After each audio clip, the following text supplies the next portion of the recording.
What's up, guys? This is Jordan Haddock. What's up? This is Anthony Calavito. What's up, guys? This is Pat Sr.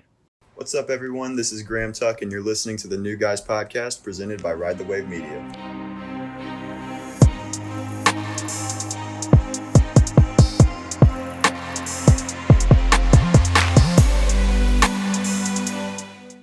All right, what's up, guys? Welcome back. Another episode, New Guys Podcast, episode 9, season 2. First off, like we always do, be sure to follow all of us on social. We have it in the description of every podcast, YouTube and Spotify. And also follow Ride the Wave because you're probably already following them on Insta. But if you aren't, go ahead and do that at Ride the Wave Media. So like we did last week, we kind of transitioned to a new form of the podcast. We went and kind of left the picks every week in the dust, and we're kind of going a shorter, simplified version. So we're going to do what we did last week, follow the same format. We'll do winners and losers to start off. We'll go into our dark horse for who we think is going to win the Super Bowl, and then we'll hit on a couple main points following this week, and then we'll wrap it up with some Pat's discussion, and that'll be it. So let's start it off, winners and losers. I'll hand it over to Anthony. I know he was writing a couple down before the podcast started, so there's definitely some to choose from on both sides. Yeah, I'll disagree with you there. I don't think there's a lot of winners to really talk about this week. I say there's a lot more losers.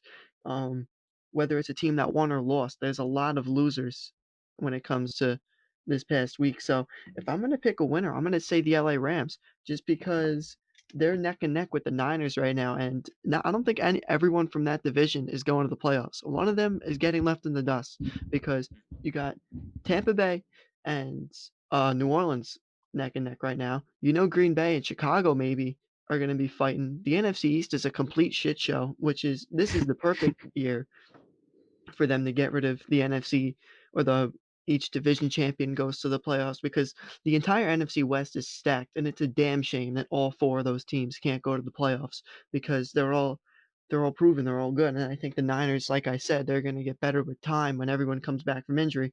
I'm digressing right now. I was just going to make a reference to an English book, but you guys are gonna think I'm a nerd or whatever. So LA Rams, right? They finally really proved themselves. Everyone was kind of knocking them. Oh, their 4 wins came against the NFC East. That's nothing. But you can't discredit that 1 win against the NFC East, because Dallas was supposed to be good at the time. They still had Dak Prescott. They were healthy. And I feel like the Chicago game really put them back in line. And Aaron Donald's still doing his thing. He's feasting. I absolutely love Aaron Donald. I don't like playing against him, but I love watching him play. But yeah, they really finally proved themselves against a struggling Bears team. Nick Foles really doesn't seem to turn it on when he's not playing Tom Brady. So I think that was the only reason Chicago lost, because their defense looks great. I wouldn't say Chicago's really a loser. They're still leading that division, I believe.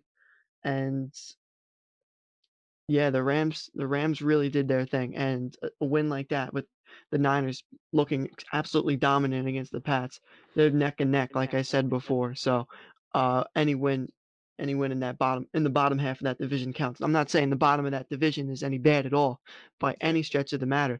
It's just wins are gonna really count, and wins against tough teams like Chicago are really gonna come through in the end. Before Graham jumps in, I want to mention, I mean, I think a lot of people, like you said, I don't think the Bears come out as losers here. I think they are still leading the division. If not, it's a tie between them and the Packers, and maybe the Packers have the tiebreaker. I don't know. But, I mean, people can't discredit the Rams beating the Bears just because it's the Bears, because they were able to beat the Buccaneers. And whether you like it or not, that's a really good win and a really big win for the Bears. And the Bucs are one of the top teams in the NFC. For the Rams to come in and beat up on that, it's a tough Bears defense. I mean, it's not like it was 2 years ago, but it's still a very good defense. And Jared Goff, looked good enough, at least. I don't think he looked amazing, but he didn't make many mistakes. And their defense, I think, is the story of the game, because they made Foles look like an idiot, and David Montgomery couldn't get anything going. And I mean, I think the Rams have talent on both sides to be able to make some noise in the NFC. But go ahead, Graham. I'll pass it off to you. Well, Anthony still has to give his loser, but I'll jump in because... Yeah, we're just going to do winners, and then we'll go back around. Oh, okay. Well, I'll jump in because, first of all, I disagree with what you said. 2 of you, actually. I think that there's a very real chance that all 4 teams from the NFC West could make the playoffs. because the Saints are underperforming. I'm not sold on the Bears as a playoff team, and we all know damn well there's not going to be two teams from the NFC East at this point. No, I'm Shouldn't gonna be one cut you seed. off there. I didn't say it's not impossible, but I think it's gonna be really tough, and I would It's love gonna to it see is gonna be it is gonna be tough. Because at this point, I think that the only two teams that could keep the fourth team in the NFC West from making it to the playoffs are the Panthers and the Saints. And I have not been high on the Panthers this season, but they're starting to show me some signs. And so, Yeah. but that being said, I think that there's a very real chance that all four of them could make the playoffs. I'm still not sold as on the Rams as the best team in that division, not at but all. I think Oh, that no, they're no way. That's fair. I, Yeah. I would not say that they're top two in that division, but I think that they're a good team and that they're a playoff team. Also, Jordan, I disagree. I don't think that the Rams defense is the story of the game because they made Foles and Montgomery look like shit, because I think that they are shit. And it's not that the Rams did anything to do it. It Well, had anything to do with it. Well, let's be nice. Yeah. Let's be nice. We don't have to go there. I mean, you're not wrong, but you didn't have to say it. I mean, good luck. I can see. I don't think Foles is what he used to be, but I mean, he was good enough to get it done against the Bucks, and for the Well, Foles came out and questionable. said, sorry to cut you off, but Foles you're came out good. and said he's like, half the time when Matt Nagy makes a call, he knows it's not going to work. God motherfucking damn.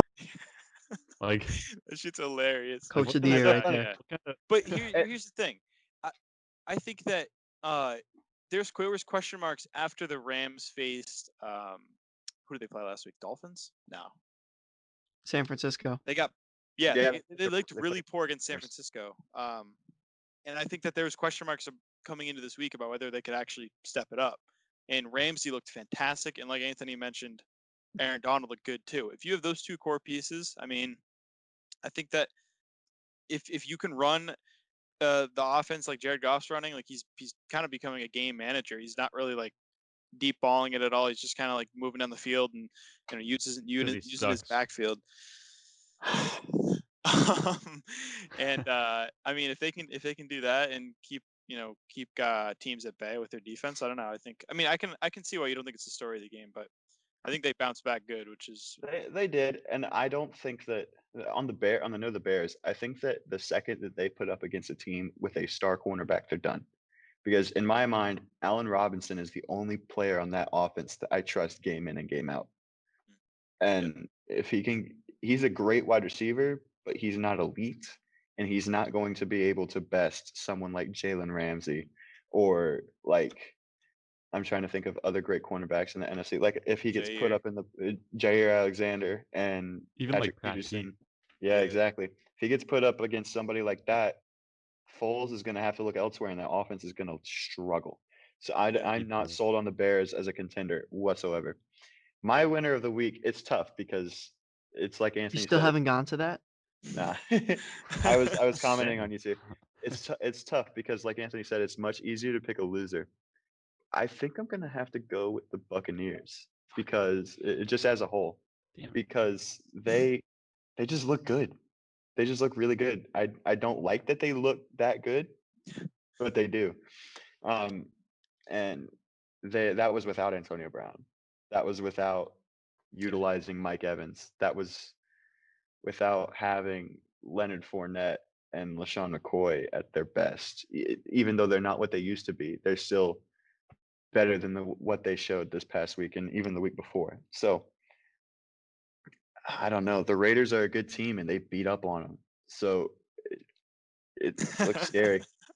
So Anthony, and he got Yeah, all I know. excited when he said that. Hey, the Raiders Silver are and a good black. team. I'll give them that. Silver and black to the grave and back. The Craven Yeah, back. put that on a shirt. I love it. That's actually pretty good. You should put that on a shirt. I will put that on the shirt, and I will wear it proudly with Derek Carr's face on it. Yeah, Tampa just demolished the Raiders, and well, they didn't demolish the Raiders. They pulled away at the end, but yeah, they looked pretty damn good. Yeah, sure. Pat, what you got? Oh, it's my turn. Yay! Well, I'll let you go before me. You better not pick my damn winner, though. I know I'm going to. My winner's gonna be the Cardinals. No. It's Really? Wow. Yes, we're good. I think this is a pretty easy one. The Cardinals. They got I a consider gutsy them as win well. over what many consider the best team in football. they had a comeback late in the fourth quarter. I think they were down 10 with like 3 minutes left. Scored. The defense stepped up 3 times in the last 2 minutes of the fourth quarter and overtime. And they just made plays when they had to. It's a huge division win and puts them right in the thick of things for that lead in the division, because I'm sure the Seahawks will drop another game at some point. Not that I see the Cardinals going 14-2, but it puts them right in the thick of the division lead there. So that's great for them. I think it's great confidence for Kyler Murray. There's a big difference between 4-3 and 5-2. So yeah, I think you got to go with the Cardinals. It's actually a good one. I didn't think of them. I'm gonna go AFC. I'm gonna go with the winner, the biggest matchup of the week, with the Pittsburgh Steelers. A lot of people will question this because they almost blew the game, and they were up 24-7. Well, you can call it a lucky win. Agreed, Graham. You could say that they're fake. You can say this and that, but they did beat the Titans. I'm not saying they're fake. Well, I mean, I'm not saying you are. I'm just saying in general. What? I think they. Wait, time out. What? What does that mean? Is it a roast? Like what did I deserve? What did I do to deserve that? What? He called me fake, like on air. No, I said. What are you talking about? Anthony, tell me I'm not crazy. You're not crazy, Graham. I'm telling you. You're not crazy. No. George, So you phrased that weirdly. So I said you can call them fake, and you said I'm not calling them fake. I'm saying in general people are calling them fake, not you. Okay. No, you said you're fake. It sounded like you said I'm not saying. Okay, well fake. that's not what I said, but whatever. And I don't know. I think that I think that their offense looked poor at times, especially with Big Ben, like not making good reads. But again, I think we've said it before that that the Steelers defense is gonna definitely win them the Super Bowl if they can get there, and that's the only reason they're gonna have a chance in the playoffs. But yeah, I don't know. I think that was the matchup of the week for me, and I think for a lot of people. And for them to come out on top and still be the last team undefeated in the league, that's my winner by definition. So the Steelers are an interesting case because they're the kind of team where you're like, oh, they haven't really beaten anybody yet. Well, except for the Titans, of course. But you're like, they haven't really beaten anybody yet. Let me look at who they have left to play, and the rest of their schedule is cake. Like, they don't play anybody serious the rest of the way, except for the Ravens. Like 12-4, like 13-3. Please flex that Ravens Steelers game to Sunday night. I am begging you, NFL. One of them is already on Thanksgiving night, so I don't care. I want it twice. Anyway, I thought the Saints and the Falcons played on Thanksgiving night though. No, Steelers Ravens. Steelers I like Ravens. that. Just Okay. because it happened 2 years in a row doesn't mean it'll happen again. I thought that was so weird when they made Saints Falcons the Thanksgiving night game 2 years in a row. That was ridiculous. They'd never do that. Those games Thanksgiving- ended up sucking. I did not even remember that. The Thanksgiving games this year are going to be garbage until the Steelers Ravens game comes on. So you got Lions, Texans, and the then Lions play Cowboys and every Washington. year Yes. on Thanksgiving. Quality football. Well, yeah, but do they have to play the Texans though? Yeah, That I could be know. an I just don't get exciting why game. do they play every year? I on like Thanksgiving? Detroit. Oh, this it's year. just a tradition. The same reason the Cowboys play every year. It's just how it is. I I like don't Detroit agree with this it. year. Detroit's playing decently. I like them, but I'll wait to get into the rest of the Steelers game a little bit later. All right, so we get up into our losers now, Anthony. You guys are gonna think I'm crazy for this, but I'm gonna say the Buffalo Bills are the losers of this week. I like that. I see that. Only because they've just digressed every single week. And even though they got a win, it was a win against the Jets, and that practically doesn't And a count poor for one at anything. that. And it was exactly that, a poor win. In a game where New York didn't look absolutely terrible, and you guys, I don't think you can disagree with me on that because I was the only one that watched that freaking game. That was the only one on at work in my area. I'm sorry So, about that. and I can guarantee you that game wasn't on Red Zone because only one touchdown was scored in that game, despite the score being 18-10. Yes, Buffalo scored 6 field goals. I had to do a little math there. Top 25 percentile of my class. Come at me. Whatever, but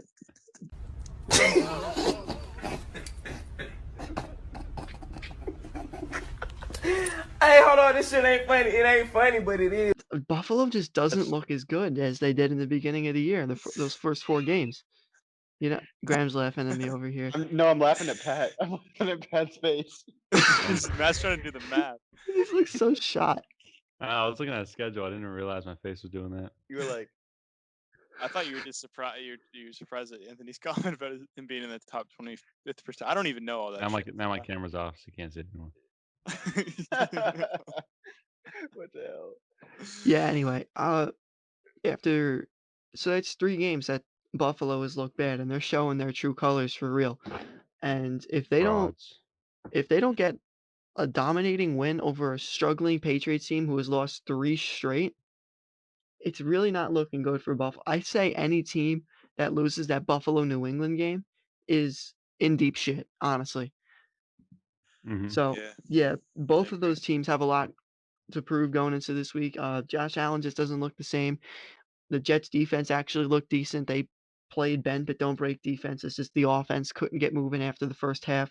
So, yeah, Buffalo just doesn't look as good. Josh Allen is the imposter, and yeah, I had a few losers written down for my losers this week. So I'm gonna go a little bit off here and say Buffalo because I feel like you guys are gonna be like, oh damn it, you took my pick. But And go ahead. The fact that just to go off your point, the fact that the Jets didn't even have Jamison Crowder, who's like, if anyone knows, is like a target hog. He gets like 15 or so targets a game. Darnold and Flacco loved him. The fact that he wasn't even playing, and the offensive like Brashad Perryman and like Braxton Berrios was able to like even score a touchdown on that Bills the like stout Bills defense that doesn't break is like insane. And I agree with you, Anthony. Josh Allen looks like an average quarterback now. I'm not saying he can't bounce back, but he went from like MVP level to like, I mean, Jared like, Goff level. I'll take him. Yeah, sure, I'll take him on my team, but I'm not going to go out and grab him. Like, you know what I mean? Go ahead, Graham. I think that Rashad Perriman hasn't been good since he was in high school. He wasn't even good in college. Yeah, you're right. He's still in the NFL. That's even more sad. That the Bills He's nice in Madden though. He's got mad speed. Fast as hell, yeah. Regardless, my loser of the week is Steven Gostkowski because you're a bum. Graham's picks for the season. I'm tired of suffering. Oh, this was the. Oh yeah, he missed that. I thought the entire Titans team was going to be his loser. No, it's just Steven Gostkowski. Even though you could say the rest of the team is losers because they got screwed over. How do you say that? He's going to hit like 10 field goals next week.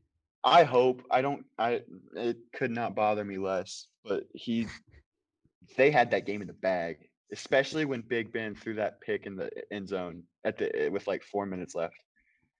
It was atrocious. The Steelers what they should have done late in the game is take a small pass or a run over the middle, kick a field goal, go up by 6?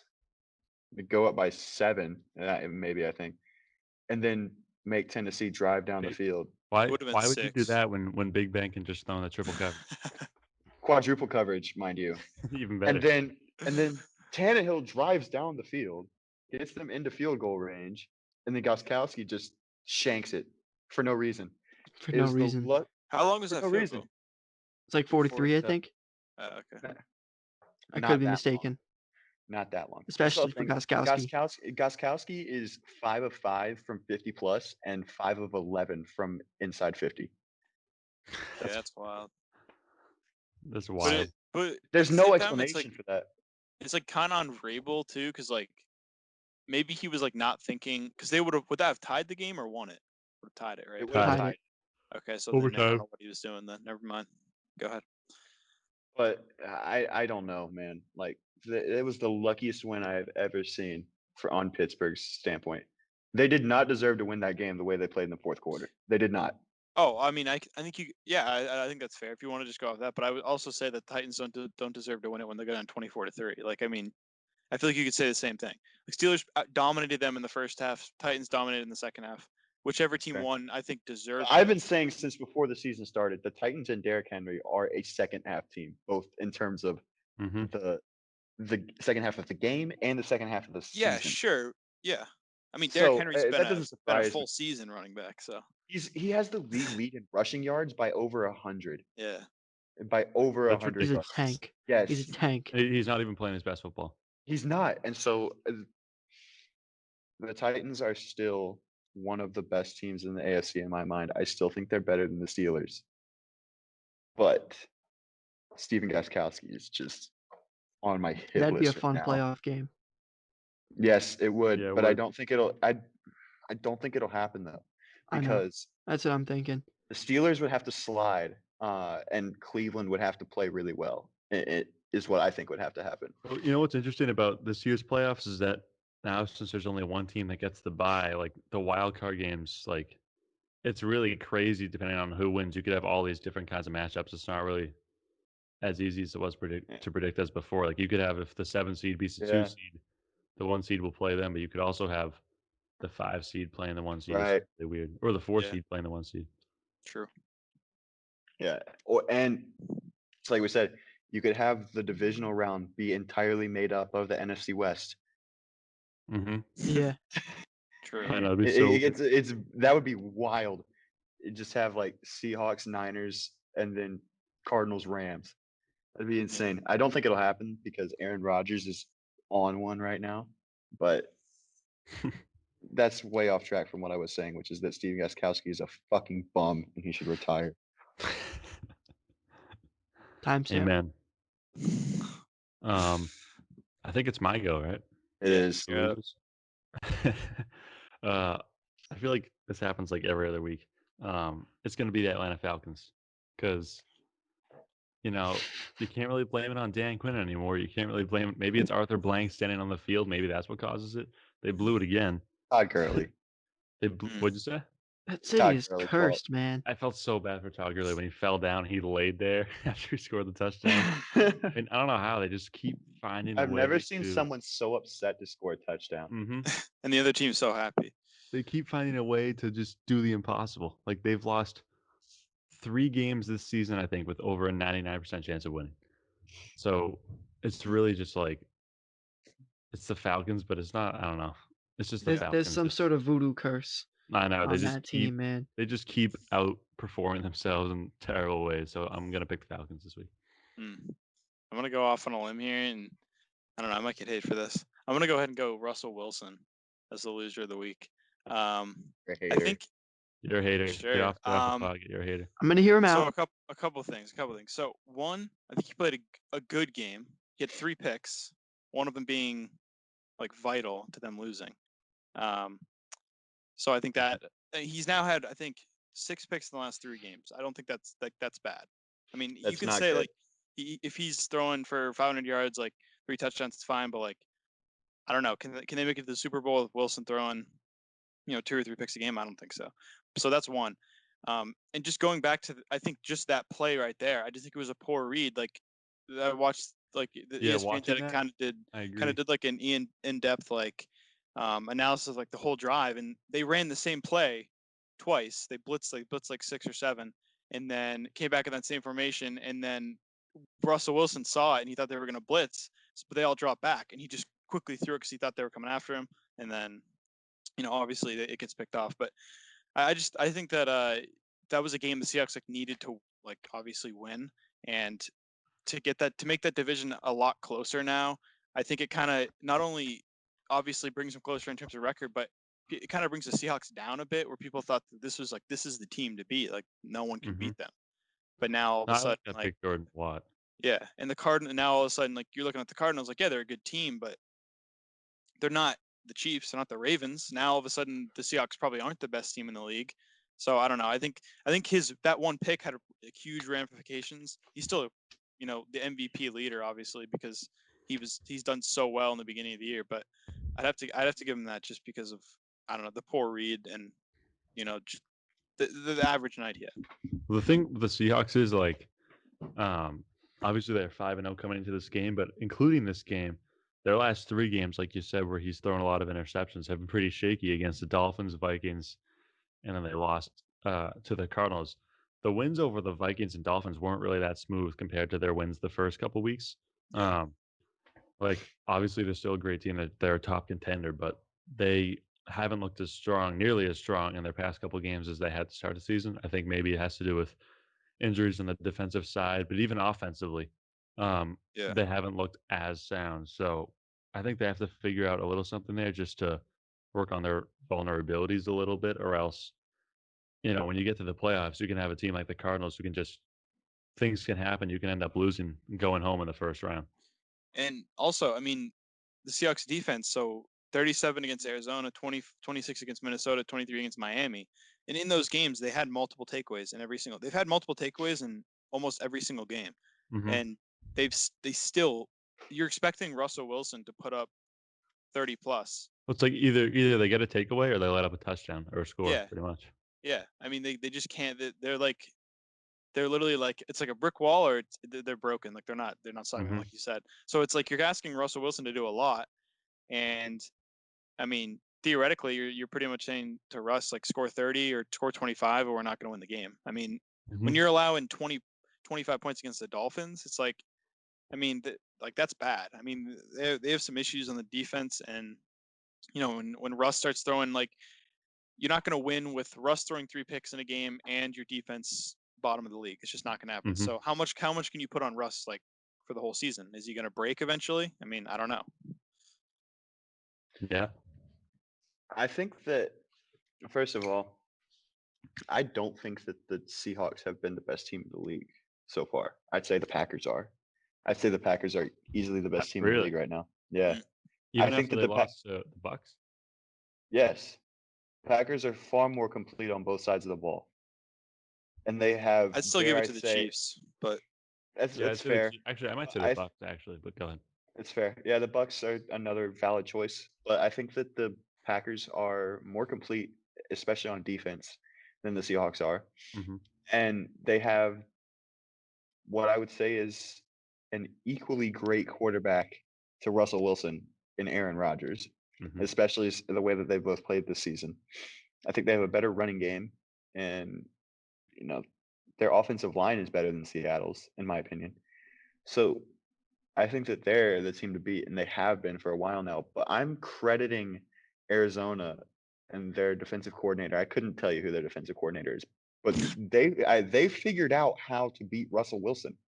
That entire overtime period, just stacking the line, and then Russell had no idea which linebackers were blitzing and which weren't, and which members of the secondary were blitzing and which weren't, and it messed with the Seahawks for the entire.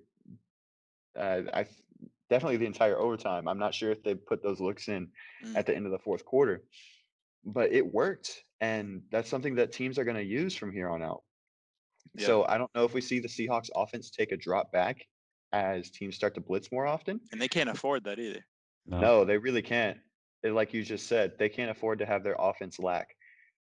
But I think that I think that pick in overtime by Isaiah Simmons goes more as a plus to Arizona than it does to a bad read by Russell Wilson, because you can put literally any quarterback in the league in that spot with the same play, the exact same members on the offensive line, the receivers, and the exact same defense. I don't think anybody would have made a different read. I mean, I think there's you could select a few. Like, I think Brady may have held back. Yeah. Okay, but okay. Brady would have it's taken Tom his Brady tackle. though. It was Well, very confusing what was actually like. I Yeah. got watching Yeah. what actually happened. I didn't Oh, it even was see Isaiah Simmons come out of there and get the pick. Right. It was a great play by Arizona, no doubt. I mean, I think it's not just that play. I mean, it's a pivotal turnover. You're right. Like, obviously. Right. You're right. But he also had 2 other He picks. also had 2 others. You're right. And the one to Patrick Peterson was just bad. Just bad. He overthrew DK in the end zone by a mile. But yeah, I think that Seattle still has a good set of head on their shoulders with Pete Carroll. They also would have won if David Moore didn't hold. I was just gonna say, I was like, I should have picked him as my loser. I don't know. I don't think DK DK gets the without corner. Hold, so I mean, yeah, exactly. if you look at the Seahawks defensively, they've let up nearly 29 points a game. So I think if they want to take the step into serious contention, they really need to make a move on the defensive side of the ball. Maybe trade some offensive pieces. I don't know. I would say they could trade one of their running backs, but their running backs always get hurt, so they might need that later in the year. Maybe move some picks because they're in win now mode. But I think they have to do something because they can't compete with teams defensively like the Buccaneers. They get into the playoffs. Even the Cardinals have a better defense than them. right now. So Yeah. All right, so we'll segue into our dark horses. We're gonna do. You can't pick either the top three in the NFC or the top three in the AFC. We'll just do one in the NFC, one in the AFC. So you can't pick the Steelers, Ravens, Chiefs, and then who was the Seahawks, Packers, Bears, Bucks, Bucks. Okay. not Bears. Oh, thank God, not the not Bears. Bears. Well, shouldn't it be Oh, the we can't Bears pick Bears. because You both the can't pick Bucks the Bears anyway. the Bucks and the Bears are 5-2 right now, and The The Bears Bears beat the don't lead their Bucks. own division. the though. Bears beat the Bucks. The Bears Oh, don't so lead their it own would So be it's the by. Bears. We're gonna do it by seeding. If you go by By okay. seeding, Okay, gotcha. that's fair. That's fair. I would Oh, argue yeah, that the that's a good Bucks are a point. better team than the Bears anyway. No, Oh, yeah. absolutely, Without a but doubt. Whoa, okay. Graham. Let's not say. I didn't know if we were going overall record or Let's not by be like seeding. presumptuous Okay. here. Yeah. So let's Wait, just do no. Then no, if we're going by seeding, then it can't be Pittsburgh and Baltimore. You're right. It's Oh, kind of arbitrary, but like, just pick a team that wouldn't be categorized well, as no. like a favorite. All right. Just pick your team, Like, and then if don't it's be that will yeah, say. don't be that guy who picks the Ravens because they're not. You Yeah. know. All right, I'll throw it over to Anthony. I know he's got one ready. Yeah, I really want to say Tennessee. Is that okay if I say Tennessee? No. I was No? hoping you were gonna say the You Raiders. can like we can agree. I mean, if you just, Okay. Okay. it's whatever. There's No, only that so many teams you can pick. When it gets to Yeah, me, I'm you're gonna be right. picking You're right. the You're fucking right. You're right. Browns. You're right. So first of all, the Raiders aren't going to the Super Bowl this year. They go to the playoffs. Yeah, I think they are. At the start. All right, so yeah, Tennessee's just great, man, in all aspects of the game. Just because I think Mike Vrabel, like I've just started to appreciate him as just such a great football mind, and I think that people who have never played the game before and are just students of the game end up being greater coaches. Like not in the case of Mike Vrabel. Like some players come over and they're like, "Oh, I played X amount of years in the big leagues. I can coach any football team I want." No, that's not the case most of the times. But Mike Yeah. Vrabel has just taken this team to a whole new level. Like I remember who was their coach a few years back when they first made that playoff run with Mariota. Ken Wisenhunt. Yeah. Whatever his name is, yeah. They fired him after they made a playoff run, and we were like, "What the hell? Why would you fire him after a playoff run? Like, he got you to the playoffs for the first time in what?" Playoffs? Playoffs? Don't talk about it. Playoffs? You kidding me? Playoffs? I just hope we can win a game. I thought you had that clip. Why'd you have to say it? I put it in afterwards. Don't worry Alright, about it. but yeah, anyway, Tennessee is one of the most complete teams in the league. Their defense is a little eh. I still think their secondary is great. I still think guys like Kevin Byard and Malcolm Butler, yes, Malcolm Butler are still serviceable in a way. Yeah. Kevin Byard is definitely He's one of the elite. more underrated. Malcolm Butler is. Because I can't remember any other names right now, and Malcolm Butler's the only one. Well, they don't have a Dory Jackson right now either, and that'll be big when he comes back. Yeah, exactly. And we're talking about going to the Super Bowl here, so he'll be back Right. by then. And Derrick Henry's just in a league of his own. He's a We beast. saw him do that to us in the wild card round last year. Just a man playing amongst children, literally. And Tannehill's also serviceable. I think obviously we've talked about it. Adam Gase has held him back in Miami, and they're finally starting to come out of their shell. So yeah, if someone put a gun to my head and said, "Hey, you can't pick these 6 teams to go to the Super Bowl. Who you pick?" And I'm saying Tennessee. I want to say Tennessee as well, but we all know how I feel about Tennessee, so I'll refrain from that one for this week. I'm gonna have to go with Dallas. No, I'm just playing. I broke everybody's neck. You almost had me. No, I'll go with Arizona. I think that they can put it together. I really do. I think that this past week, even though it may have just been one big play, I think that play by Isaiah Simmons in overtime is going to be what they needed to give him more playing time. And I think that he's a great player. He just hasn't gotten the opportunities yet. And between Chandler Jones being out and that great play that he made at the end of the game against the Seahawks, I think that he's going to get a shot. I think that the rest of the defense is great already. I think that they have a stud in Kyler Murray. And the fact that he's playing like a stud, even with the shoddy offensive line that they have, is incredible. Cliff Kingsbury has had his moments where he doesn't look like a great coach, especially in the game against Detroit that was earlier in the season. I still don't know how the Cardinals will lose to Detroit, beat the Seahawks, but it's beyond me. But if I had to pick somebody from the NFC that could make a couple upsets in the playoffs, I think the Arizona would be the team that I would pick.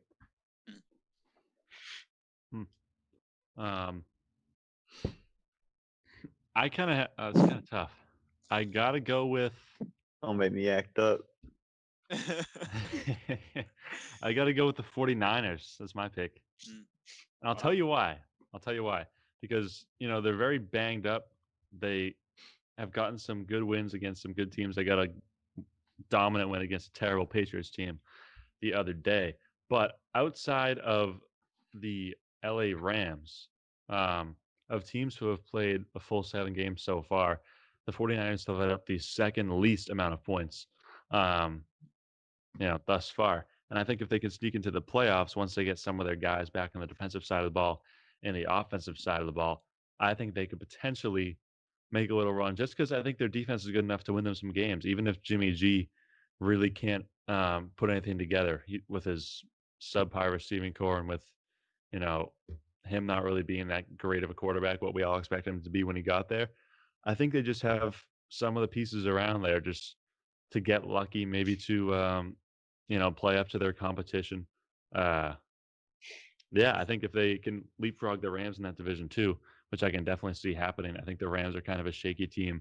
I like the Niners overall, like roster-wise. I like them more than I like the Rams. So I kind of just got to go with the 49ers. I have a gut feeling. Jimmy G, I think, is a winning quarterback, even if his stats don't show it. Even if watching him, you don't really see it. Like, historically, he's been proven to lead his team to wins. So I got to go with him.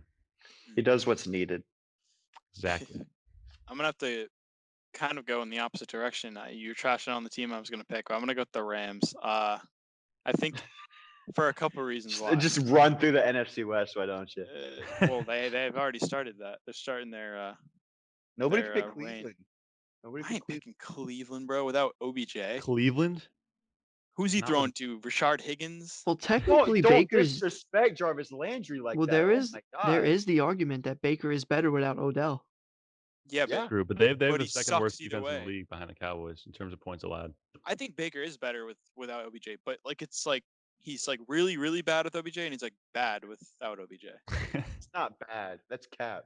Okay, we'll see how he It does. is If one they game. make the playoffs, He completed like 20 straight passes if on they Sunday. okay, it's one game. Okay. It was a whole season last year. Last year, he has an offensive line this year. The Browns' offensive line is one of the best in the league right now, and that's not an opinion. That's a fact. Well, I hope he proves me wrong. What'd you say, Graham? I said the Browns' offensive line is one of the best in the league right now. Taylor Lewan. Yeah, R.I.P. Taylor Lewan. That actually made me sad. That's the saddest I've been for As a Titans fan, in your entire time as a Titans fan, that's the saddest he's ever been. No, like for somebody that didn't play for the Patriots, that was the saddest I've been to see that somebody was out for the year in a long time. So that sucked. I like Taylor Lewan a lot. He's funny, but yeah, he's good. I don't know. I think that Cleveland is. I would say that they're the best team that isn't dominant in the AFC. So they're like they're the top of the they're the top of the second best tier. of the not top dogs. They're average at best. They're the best of the rest. So who are you putting in the top tier? Pittsburgh, Kansas City, and Baltimore, and Tennessee. Okay. All right. So Yeah. I'd say that they're better than Buffalo. I think it's close. Yeah. Not the Raiders. Close, yeah. A week ago. They are better than the Raiders. No, they are not. They are way better than. No, they are not. I don't know if they're better than I don't think they're better than Buffalo either. I think Buffalo would tear that defense up. But I mean, the Browns are still good, I think. But I think Buffalo and maybe Oakland on like their. But they didn't score a touchdown against the Jets. That's all I have to say. Hey, the Jets have a better defense statistically than the Browns do. Oh, like what? By 700 yards a game to 705 yards a game. That's all I have to say. Okay, I gotta get back on I gotta prove my point with the Rams before we move on. So, I think the big thing with Jared Goff last year was not that he, I mean, he wasn't obviously that good, but he was able to throw for a lot of yards. He was able to throw for a decent amount of touchdowns. It was the picks that everyone had a problem with. He threw 16 interceptions, 22-16 ratio.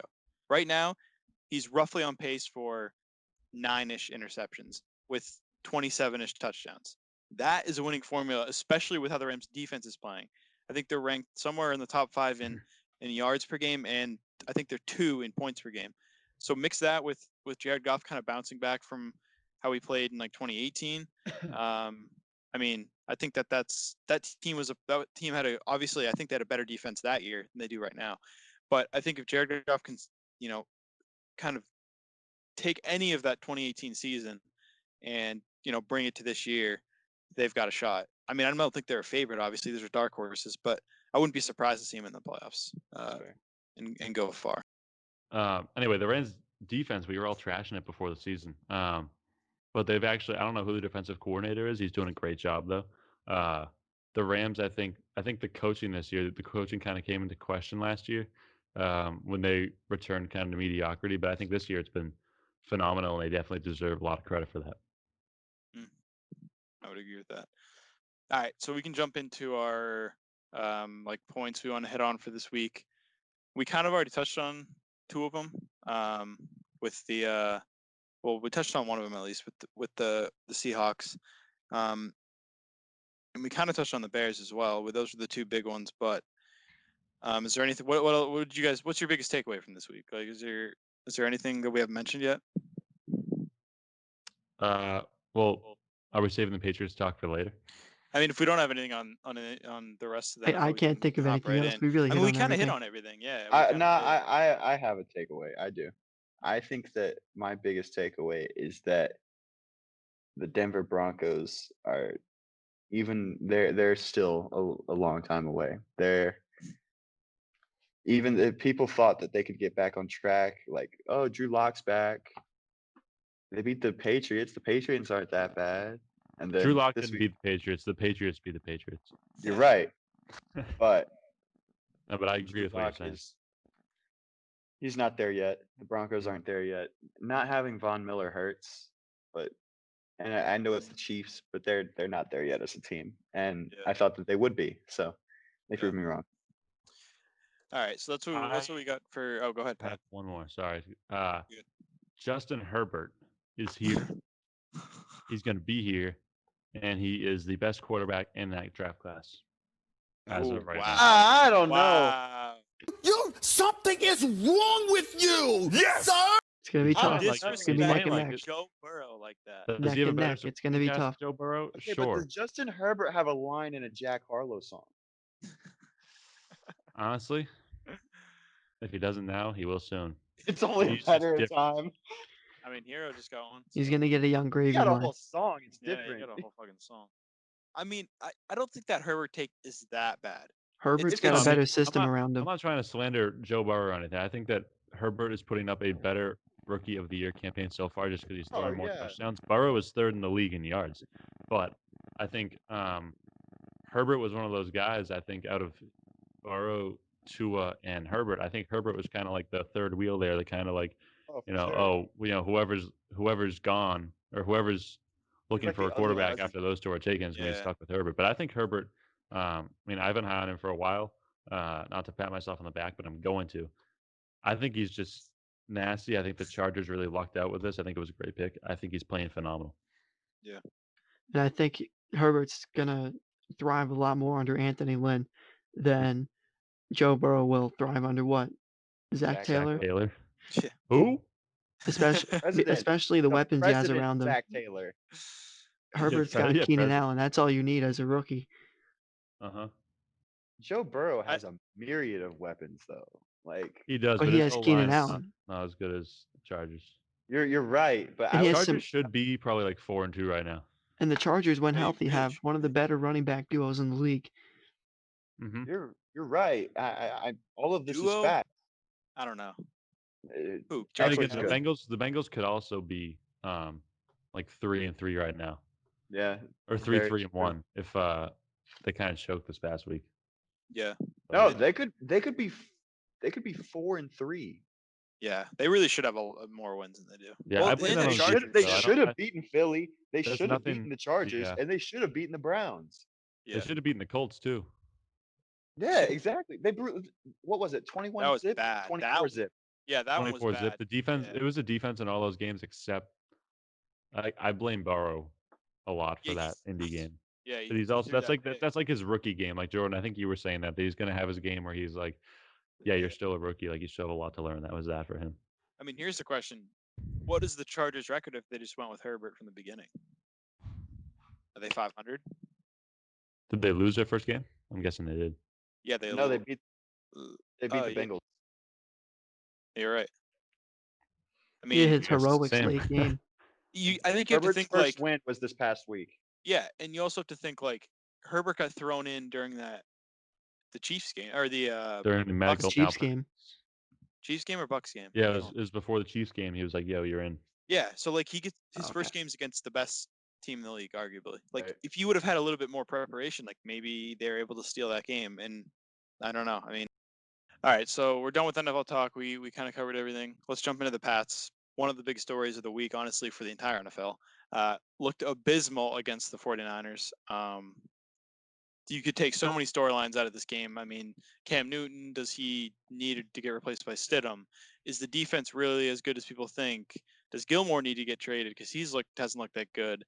I think there's a lot of like moving pieces of this team, and like Anthony said earlier on the podcast, the loser of this Bills Patriots game, major ramifications. They're in deep shit. Yeah, exactly. I mean, for the Bills, obviously they started out so hot, and they have the doors wide open for them to take the division for the first time actually they did it last year, so never mind. But for uncommon for the Bills to take the division, and the Patriots on the other hand are just they don't look the same as they did in the beginning of the year. So I don't know. I'm still for one keeping Cam Newton in, not taking him out and putting Stidham in yet. But one thing I want to note is there's a play in the Broncos game where he injured his hand on a throw, where he came through and hit the helmet of someone on the Broncos or one of the linemen, and he kind of shook it off. And ever since then, if you look at his stats from then on, he's looked very underwhelming. So I'm wondering if there's some type of injury that he's having, maybe sprained finger or something that's affecting his throws. We saw that one of the throws, like a comeback route, he like threw it into the ground. He definitely hasn't looked like he, looked against the Seahawks. So I don't know what you guys think. Were you thinking that we need to change, or are you sticking with Newton? I don't know if it's. Sorry, Graham. Go ahead. I don't think that it's Newton. I think that since the play calling has not fit Cam's game since the Seattle. Josh McDaniels is terrible. I've wanted him gone since last season, and my sentiment still holds. I don't like him as the offensive coordinators. I don't like him as the offensive coordinators of the Patriots. He did not cater to the changing Tom Brady last season. He has not catered to the completely different Cam Newton. They're running the offense as if they still have the Tom Brady of 2017, and they just don't. They have 2020 Cam Newton. It's a very different situation on the offensive side of the ball. Their personnel is far different than it's ever been in New England, and they're continuing to try to run the status quo. If they haven't figured out by now at 2-4 that the offense is not going to change, they haven't figured out that Cam Newton's not going to change. The offense has to change. Yeah. If they don't make any changes, it's not going to end well. But what you said, Jordan, I disagree. I don't think that the loser of this game between the Patriots and the Bills, I don't think that they're done yet, because the Patriots' schedule gets easier as it goes, with the exception of a couple games here and there. I think that the Patriots can still squeak into the playoffs at around 500. I'm not convinced on the quality of the AFC below the top teams. I think that a 7 seed is still within reach, even if we start off 2-5, 3-6. It's just so wild.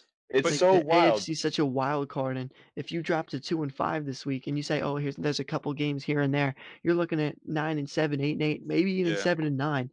You're right. Because at that point, you're looking at the Chiefs, the Ravens, the Steelers, the Titans, the Bills. Honestly, that's 5 right there. I don't think the Colts are legit. Okay. The Raiders will be close.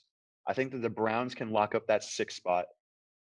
But beyond that, I think that I think it'll be between the Colts, Raiders, and Patriots for the 7th spot. Yep. You could take that one to the I bank. mean, And I think that thing the is, like, Patriots have a chance of bringing it out. I think the that they have Patriots a have to go chance of 7-3 to finish at 9-7, which is kind of tough. I mean, Yeah. thinking about it in the grand scheme of things, because we And have tough you have the matchup. Bills again. So if you Right. lose next week and it's by a lot, I mean, if it's a close game, you can kind of be like, well, maybe we can win next week. If you lose by 20, chalk that next Bills game up for a loss too. I mean, then I it's mean, another. Then you have to go even better in the yeah, final we have stretch. the Bills twice, we have the Ravens, we have the Cardinals, the Rams, the Dolphins. Like, those are all games. Like, what is that? 6 games I just named.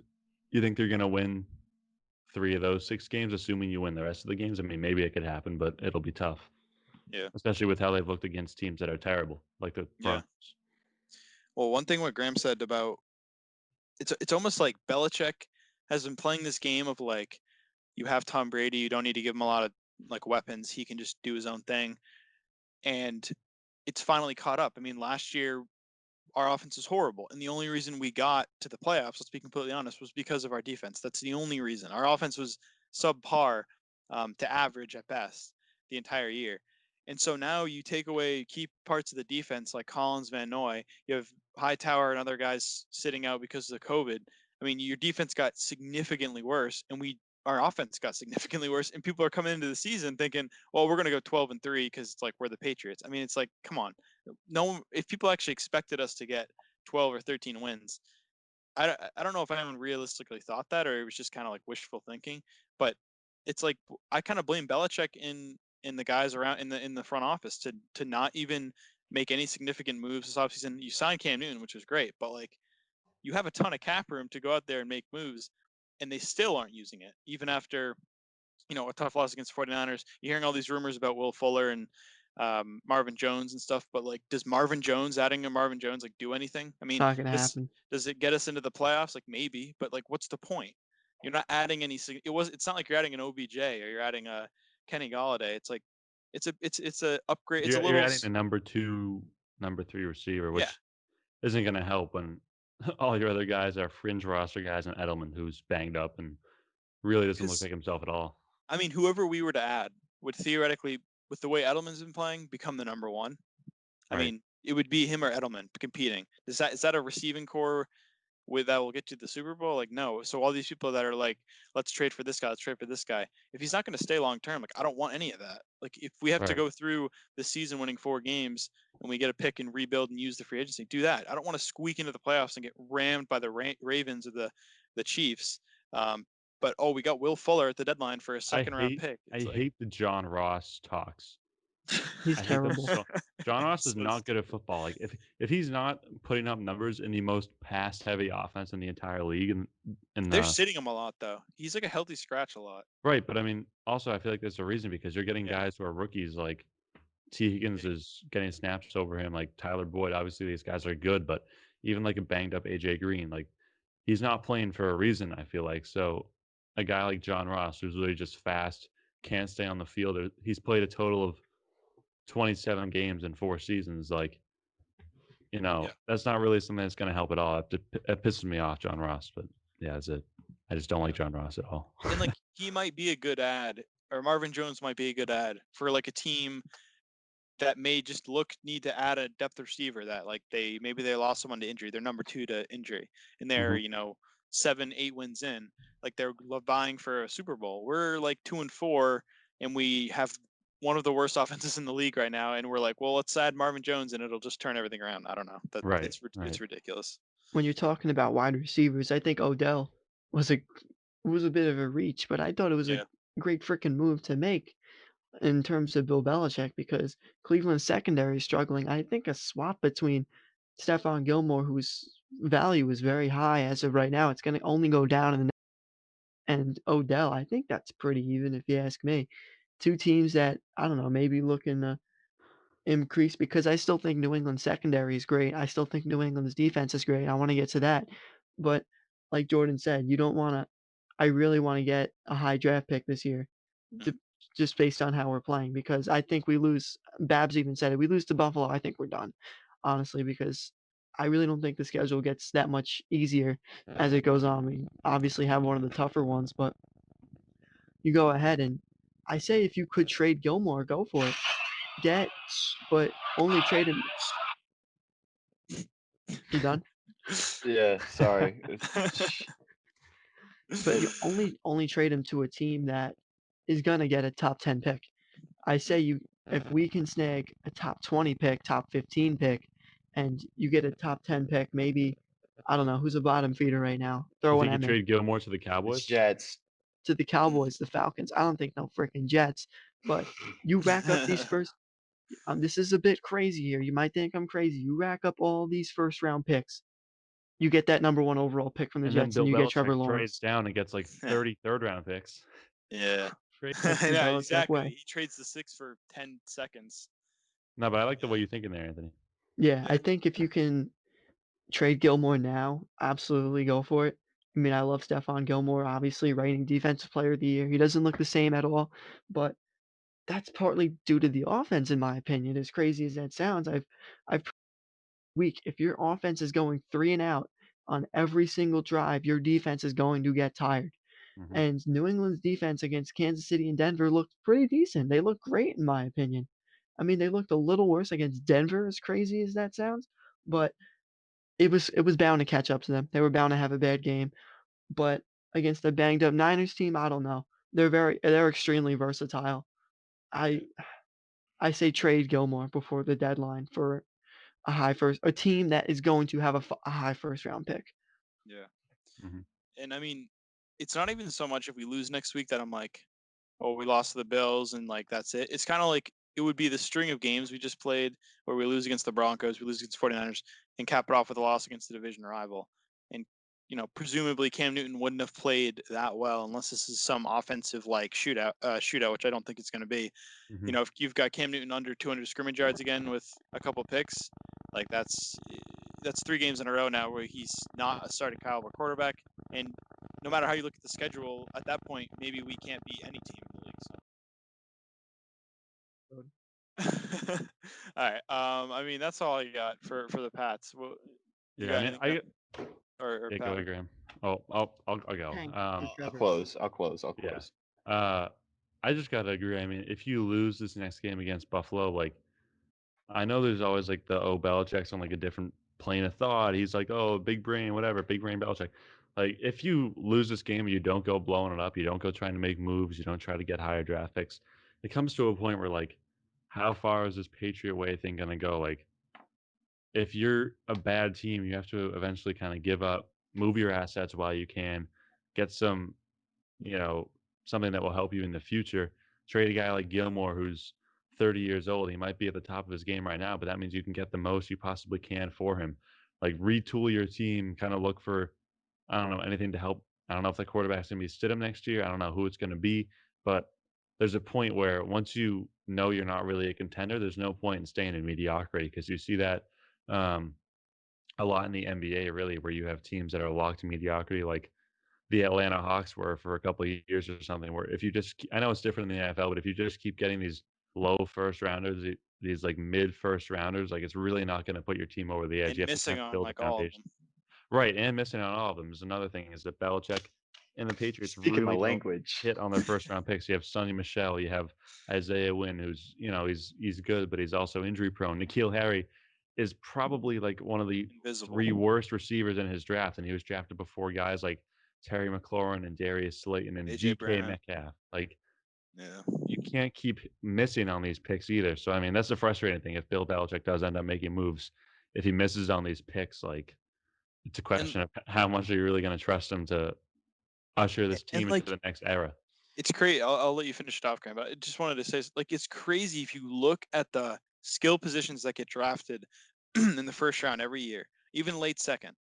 Mhm, Like the guys like this year, Justin Jefferson, Henry Ruggs, CeeDee Lamb, mhm. Brandon Ayuk, J.K. Dobbins, all of these guys. I mean, Dobbins to an extent hasn't been great, but he hasn't gotten the opportunity. I think he's still going to be a great running Right. back. Yeah, All they're of not these really on guys, what. yeah, all of them are great players with extraordinary potential who have a lot of them have already impacted the team greatly. And then you go to us and you look at Isaiah Wynn. He's been good, but he's had some like rough games at least this year. Sony Michel, who God knows what the next chapter is for him, and then N'Keal Harry. I mean, it's insane. Like you said, looking around that draft and seeing who we kind of pass up on. It's sad, honestly. Yeah. No, I was all done. So Graham, by all means. I really don't have anything to say about the Patriots. I had my Josh McDaniels rant. I think that speaks for itself. Yeah, I agree. The defense is bad. It's bad. We have Chase Winovich and the secondary. That's it. That's it. Yep. And our secondary is overrated. Yeah. And it's bad. We all know how bad the offense is. I think that we just need to clean house, to be honest. I would like to state I have correctly predicted the result of every Patriots game so far this season based on my preseason articles. So, respect. So 6-0 so far, but 2-4 in the record books. So price to pay. But for sure, I missed on Dallas. I hit on New England. So there you go. It is what it is. It is but what it is. It is. Insert. It's just it sucks because now the Hurricanes are the best team that I pull for, and everybody else sucks.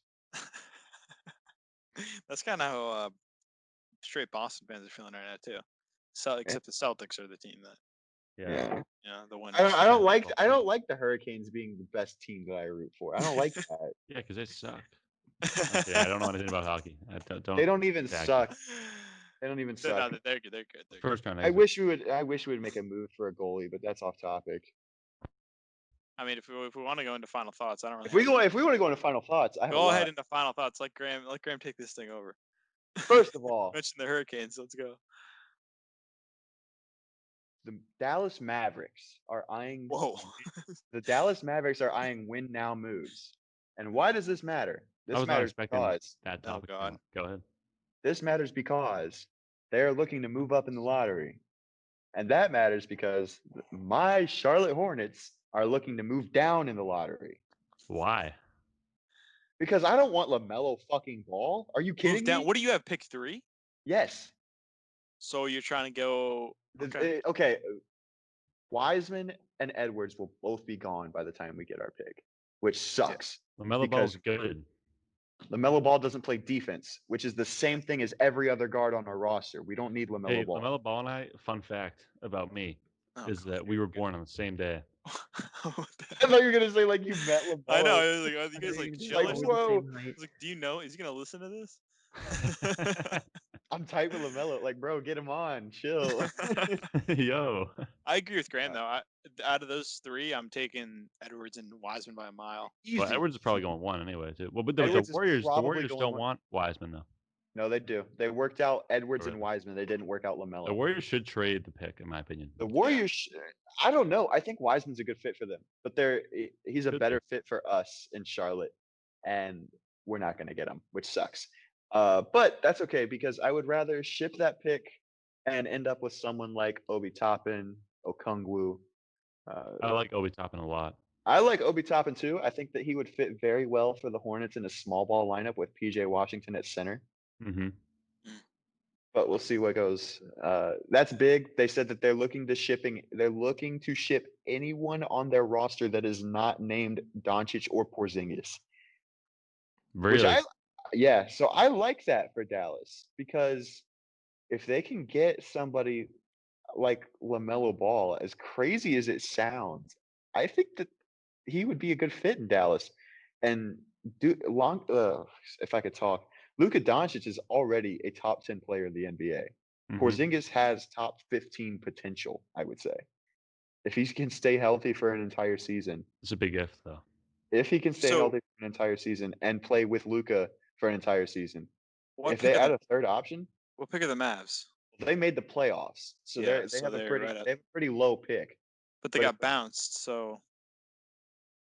Yeah, so probably 14, 15. They're probably I think they're like 18. They're probably like 16 to 18. Oh, all right. So you want The Hornets. I don't know that I want us to trade down that far, but I want us to trade down. I don't want LaMelo. If we can't get Wiseman, I don't want that pick. We will. You The should trade down Celtics to like will. 5 or 6. I feel like. Celtics will happily trade the 13th pick. I Leave don't that want to to go that low either. I don't want to go that low. So you're I looking don't in think like the Celtics should trade up either. you're thinking I like the want 6 to 10 something in the range. Like a 6, Yeah, 7 type of thing. like low single digits. Okay. Because Okay. Toppin will still be there. What I want that the Hornets to do is to take somebody that is an athletic slasher wing player that can work with Miles Bridges, or to draft a pure back to the basket in the paint center, because Cody Zeller needs to Wiseman. be gone. Yeah, exactly. Wiseman would be perfect. Cody Zeller needs to be gone. He sucks. It's so bad. You can't argue with that. When we unveiled our new uniforms, Cody Zeller was featured in the press release. Name one other NBA team that would feature Cody Zeller as the face of their new uniform. Yeah, that's Nobody. bad. The Charlotte Hornets. It's It horrible. is pretty bad. That is bad. That just screams Charlotte Hornets to me. So there's that. Also tonight, the Dodgers won the World Series. Yeah. Turns out that Josh Turner played and he has COVID. Well, it's done now. So They what? pulled him in like the middle. Yeah, I wonder if they'll get punished for that though. Wait, who Kevin did? Cash. Josh Turner played and he had COVID.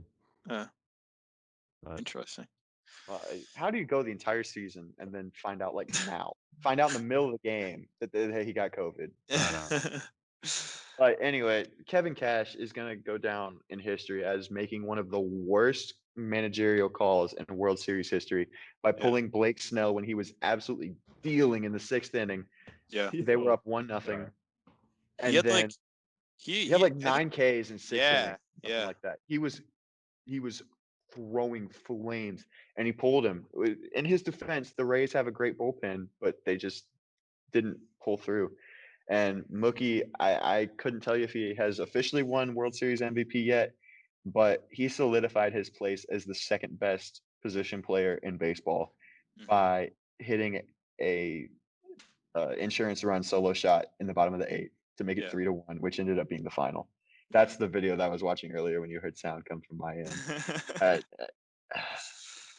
And I live with 2 Rays fans, and they're like crying right now, Oh, man, like actually crying. That's that tough. sucks. Yeah, it sucks. But That's rough. that's all I really had to say. Also, NHL free agency has been kind of nice. We don't really talk about the NHL a lot on here anymore, but there's still some big names left. Notably, Marc-Andre Fleury is still on the market, and so is Jonas Corposalo from Columbus. I would be very content if the Hurricanes were to make a deal for either one of them. I definitely can say goaltending hasn't been bad for us, but it's been very inconsistent, and I think it's the one thing other than maturity that's holding us from being a consistent contender in the Eastern Conference.